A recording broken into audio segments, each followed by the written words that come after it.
नमस्कार, आदाब, सत श्री अकाल दोस्तों। आप सभी का अपने YouTube चैनल बजाज से सीखो में स्वागत है। आज आपके लिए एक छोटी सी कहानी लेकर आया हूँ। अगर आपको कहानी अच्छी लगे तो ज़्यादा से ज़्यादा लोगों तक इसको शेयर करिए। हो सकता है कहानी किसी इंसान की ज़िंदगी बदल दे। अमेरिका के एक शहर में एक बिजनेसमैन रहते थे। उनका एक छोटा सा बेटा था और वो बेटा बिल्कुल भी पढ़ने में, जिसे कहते हैं ना कि निठल्ला, नालायक जिसे कह सकते हैं, कि बिल्कुल पढ़ने को तैयार नहीं था, बिल्कुल भी ज़्यादा पढ़ना नहीं चाहता था अपनी ज़िंदगी के अंदर। अब वो बिजनेसमैन अपनी एक कह सकते हैं ना हम लोग कि फर्श से अर्श पर उठे हुए थे, तो वो ज़मीन से बहुत ज़्यादा जुड़े हुए बिजनेसमैन थे। उन्होंने कहा कि मैंने जब अपनी दम पर अपनी सफलता हासिल करी और मैं जानता हूँ कि सफलता की कीमत क्या होती है, और अगर मेरा बेटा इस सफलता की कीमत को नहीं पहचान पाया तो वो ज़िंदगी में दर बदर के ढोकरे खाएगा बिल्कुल ही, और वो ज़िंदगी में कुछ बिल्कुल भी सफल नहीं हो पाएगा। तो इस बात को लेकर काफ़ी ज़्यादा चिंतित थे। वक्त बीतता चला गया, वो छोटा बेटा जो हल्के हल्के बड़ा होता चला गया, बड़ा होता चला गया, बड़ा होता चला गया। करते करते करते उसने 10वीं कर ली, उसने 12वीं भी कर ली। अब वो जो बिजनेसमैन थे वो बहुत ज़्यादा परेशान थे कि अब क्या करें क्या करें क्या करें, कि इस बेटे के अंदर लगन लगानी बहुत ज़रूरी है कि ये कुछ अच्छा कर पाए। ये लगन लगानी बहुत ज़्यादा ज़रूरी हो गई है इस बेटे के अंदर। उन्होंने बेटे को बुलाया, उन्होंने कहा कि बेटा आप ज़िंदगी में क्या करना चाहते हो। तो बेटे ने कहा कि बस पिताजी जैसा चल रहा है वैसे ही चलेगा, कुछ टाइम के बाद आपका बिज़नेस संभाल लूँगा। अब ये बात सुन के बिजनेसमैन को बड़ा धक्का लगा कि भाई मेरा बिज़नेस संभालेगा, चलो कोई दिक्कत नहीं, लेकिन पहले कुछ बन तो जाए, अपने दम पर कुछ हासिल तो कर ले, तभी तो उसको संभाले देंगे, ऐसे तो काम चलने वाला बिल्कुल नहीं है। उन्होंने क्या कहा कि बेटा तुम कोई ऐसी चीज़ बताओ जो तुम पाना चाहते हो ज़िंदगी के अंदर, जो तुम्हें चाहिए। तो उसने कहा कि पिताजी मुझे ना एक वो गाड़ी बहुत पसंद है, लाल कलर की फरारी, मुझे वो फरारी गाड़ी चाहिए। अब पिताजी ने कहा चलो ठीक है, मैं वादा करता हूँ कि मैं तुम्हें गाड़ी दिलाऊंगा, लेकिन उससे पहले तुम्हें मेरे एक छोटी सी कंडीशन या एक शर्त माननी होगी। उन्होंने कहा ठीक है पिताजी बताइए आप। उन्होंने कहा कि मैं तुम्हारा एडमिशन हमारे यहाँ की एक बहुत बड़ी यूनिवर्सिटी में करा रहा हूँ, मैं चाहता हूँ कि तुम उस यूनिवर्सिटी को टॉप करो। मैं चाहता हूँ अपनी मेहनत के दम पर तुम उस यूनिवर्सिटी के अंदर फर्स्ट रैंक हासिल करो, ये तुम्हारी जिम्मेदारी है। अब बेटे को भाई पता तो था नहीं कि होगा नहीं होगा, लेकिन उसने कहते चलिए ठीक पिताजी, मैं पूरी तरफ से अपनी तरफ से कोशिश करके दे दूँगा कि अगर मैं कर पाया तो मैं ज़रूर करूँगा। चलिए अच्छी बात है। वक्त बीतता चला गया, उस बेटे को यूनिवर्सिटी भेज दिया गया, वहाँ वो मेहनत करना शुरू करा। उसने पता था कि उसके मन में चाह थी कि मुझे वो रेड कलर की फरारी चाहिए जो मेरे पिताजी ने मुझे प्रॉमिस करी, और वो ज़रूर देंगे, उसे पता था इस बात का। वक्त बीत गया, वो मेहनत करता रहा करता रहा करता रहा करता रहा करता रहा, और एक दिन सच में ऐसा आया कि उसने वो यूनिवर्सिटी टॉप कर ली अपनी मेहनत के दम पर, और इतने अच्छे अंकों से उसने टॉप करी कि उसका नाम, उसको गोल्ड मेडल भी मिला, अखबारों में उसके चर्चे बहुत ज़्यादा, वो अच्छा खासा एक फेमस हो गया वो काफ़ी हद तक। एजुकेशन कंप्लीट करने के बाद वो वापस आया अपने पिताजी के पास, अपने घर में आया। उस उम्मीद थी कि आज उसको रेड कलर की फरारी ज़रूर मिलेगी जिसकी वो कल्पना कर रहा था पिछले कुछ सालों से। आया, पिताजी के पास आया, वो मेडल उसके गले में था, वो मेडल उसने पिताजी को पहनाया कि पिताजी देखिए मैं अपनी मेहनत के दम पर जो है गोल्ड मेडल जीत के आया हूँ। पिताजी को बड़ी खुशी हुई। ठीक है, अब उसने पिताजी से कहा कि पिताजी आपने कुछ वादा करा था। पिताजी कहते हैं हाँ बेटा मुझे याद है, मैंने तुझे वादा करा है। तो वादा स्वरूप में जो है एक छोटा सा उन्होंने गिफ्ट कह सकते हैं, एक गिफ्ट दिया उस बेटे को। उसने एक्साइटमेंट में आगे फटाफट गिफ्ट खोला, और गिफ्ट खोलने के बाद क्या देखता है, उसके अंदर एक धार्मिक पुस्तक कह सकते हैं, मान लीजिए जो होली बाइबल, तो बाइबल है उसके अंदर एक छोटी सी।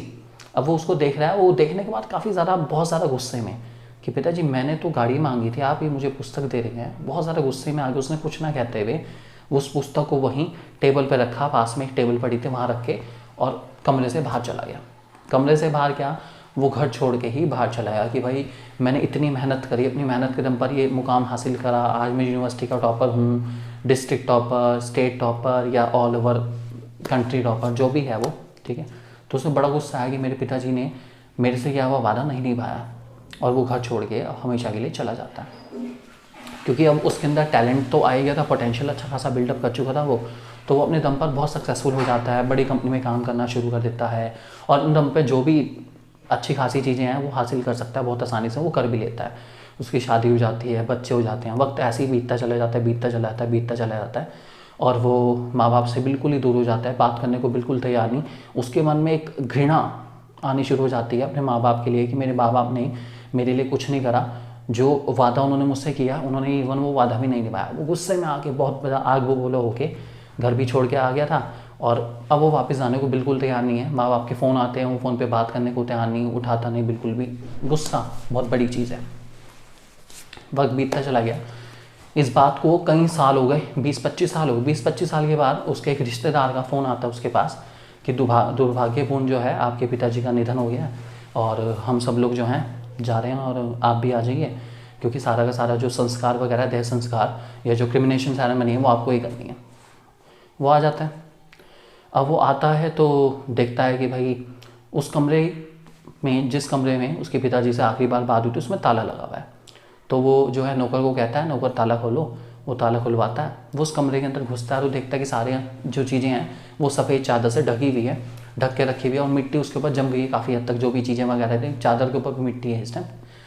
उसको उस कमरे में घुसते ही वो सारी यादें आ रही हैं, वो परछाई वो महसूस कर पा रहा है, वो परछाई उसको दिख रही है जो उस दिन, जिस दिन उसके पिताजी से आखिरी बार बात हुई थी, वो सारी उसको नज़र आ रही है वहाँ पर। लेकिन वो कुछ नहीं कर सकता, अब पिताजी नहीं है। वो देखता है सारा का सारा, उस पर वो टेबल की तरफ जाता है जहाँ पर उसकी आखिरी बार वो पिताजी से बातचीत हुई थी। उस टेबल का कवर हटाता है, उस टेबल पर आज भी वो बुक, बाइबल, होली बाइबल वहीं पर रखी हुई है। अब वो उसको उठाता है तो क्या देखता है कि जब उसको उठा रहा है तो उसको उठाते वक्त उसको देखता है कि कुछ पन्ने ऐसे हैं जो मुड़े हुए हैं या थोड़े से ऊपर उठे हुए हैं। वो उस पन्नों की तरफ आता है जहाँ वो थोड़ा ऊपर उठे हुए हैं और वहाँ पर एक छोटा सा एनवलप दिखता है। उस एनवलप पे लिखा होता है, for my loving sun from his loving dad. वो उस एनवलप को खोलता है और उस एनवलप के अंदर एक छोटी सी चाबी होती है, उस पर फरारी का जो है लोगो बना हुआ होता है। वो चाबी लेके फटाफट भागता है गैरेज की तरफ और वहाँ पर एक कवर में लिपटी हुई कोई गाड़ी है, पता नहीं कौन सी है। वो कवर हटाता है तो क्या देखता है कि वो आज भी वैसी की वैसी चमचमाती हुई उसकी फरारी है रेड कलर की। और वो गाड़ी के पास बैठ के रोने लग जाता है कि सब कुछ मेरे पिताजी ने मुझे दिया, इतना कुछ मुझे दिया और मैं फिर भी उनसे जो हूँ इतना गुस्सा होकर इतने सालों से दूर रहा कि आज मैं जो हासिल करना चाहूँ कर सकता हूँ। ये गाड़ी तो मेरे लिए कुछ भी नहीं है, लेकिन इस गाड़ी के चक्कर में जो मैंने अपनी ज़िंदगी के 10 साल 20 साल 30 साल जो भी वक्त है अपने पिताजी से, अपनी माताजी से दूर जो मैंने गुजार दिए, वो वक्त मैं वापस लौट कर नहीं आ सकता। तो ज़िंदगी में दोस्तों हमारे लिए बहुत ज़्यादा ज़रूरी है कि हम लोग मेटेरियलिस्टिक थिंग्स को इतनी इंपॉर्टेंस ना दें, क्योंकि चीज़ें टूटती हैं, बनती हैं, लेकिन रिश्ते अगर एक बार टूट जाएं तो दोबारा नहीं बनते। तो इस बात को ध्यान रखते हुए अगर आपको कहानी पसंद आए तो आप अपने माँ बाप की रिस्पेक्ट करिए और ज़्यादा से ज़्यादा लोगों तक उसको पहुँचाइए और सबको बताइए कि मेटेरियलिस्टिक थिंग जितनी भी हैं वो बन सकते हैं दोबारा, लेकिन रिश्ते दोबारा नहीं बन सकते। तो एक छोटी मोटी चीज़ों के लिए अपने घर वालों से नाराज़ होना, रिश्ते तोड़ना, ये सब किसी को शोभा नहीं देता। इस बात को ध्यान रखिए। शुक्रिया।